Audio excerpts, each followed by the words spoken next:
सोलापूर शहरात जनगणनेच्या कामाला वेग आला असून पालिका आयुक्त डॉक्टर सचिन ओंबासे आणि उपायुक्त आशिष लोकरे यांनी चौपाट परिसरात प्रत्यक्ष पाहणी करून जनगणनेच्या कामाची माहिती घेतली।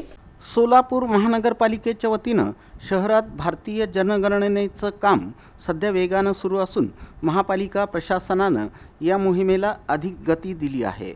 महापालिकेचे आयुक्त डॉक्टर सचिन ओंबासे आणि उपायुक्त आशिष लोकरे यांनी स्वतः बुधवारी शहरातील विविध भागात प्रत्यक्ष भेट देत जनगणनेच्या कामाची पाहणी केली।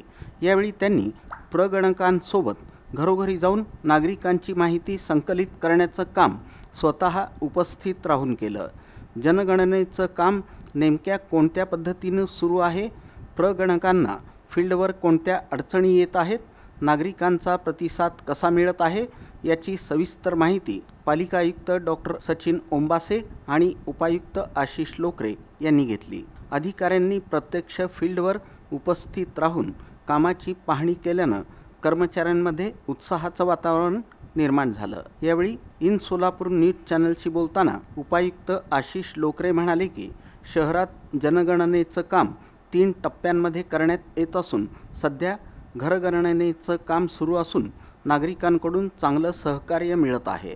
शासनानं 20 जूनपर्यंत जनगणनेचं काम पूर्ण करण्याचं उद्दिष्ट दिलं असलं तरी सोलापूर महानगरपालिकेचा प्रयत्न 5 जूनपूर्वी हे काम पूर्ण करण्याचा राहणार असल्याचं त्यांनी सांगितलं।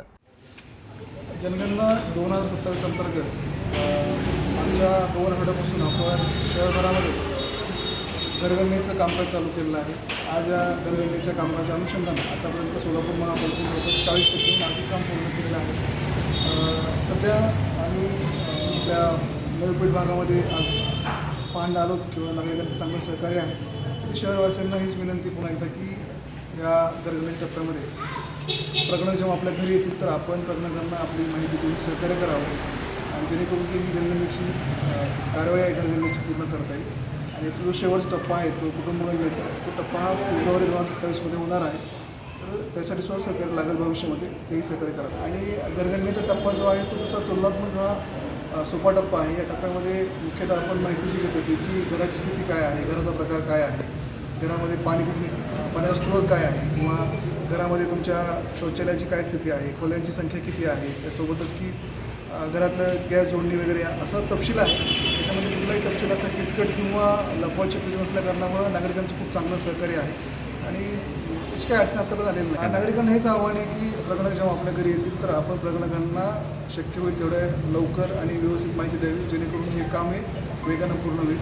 तसं आम्ही ठरवलं की साधारणतः जरी कारवाई आपल्याला 14 जूनपर्यंत करायची असली तरी आमचं उद्दिष्ट आहे की हे काम सगळं 5 जूनपर्यंत संपवू जेणेकरून की जर काय कोणी घरं कोणती राहिली तर ती आपल्याला कव्हर करता येईल। चौपाट परिसरात सुरू असलेल्या या पाहणी दौऱ्यात महापालिकेचे अधिकारी तसंच जनगणना कामासाठी नियुक्त प्रगणक मोठ्या संख्येनं सहभागी झाले होते। यामध्ये संदीप भोसले, आशिष घुले, आदिनाथ कांबळे, ज्ञानेश्वर रामगल्लू, आम्रपाल वाघमारे तसंच प्रगणक सुचेता झरेकर, सुहास कटगावकर, सुनीता पवार, अमर पवार, सुभाष उपासे, सुनील गायकवाड आदी उपस्थित होते। महापालिकेच्या या सक्रिय मोहिमेमुळे शहरातील जनगणनेचं काम वेळेत आणि अचूक पद्धतीनं पूर्ण होण्याची अपेक्षा व्यक्त करण्यात येत आहे।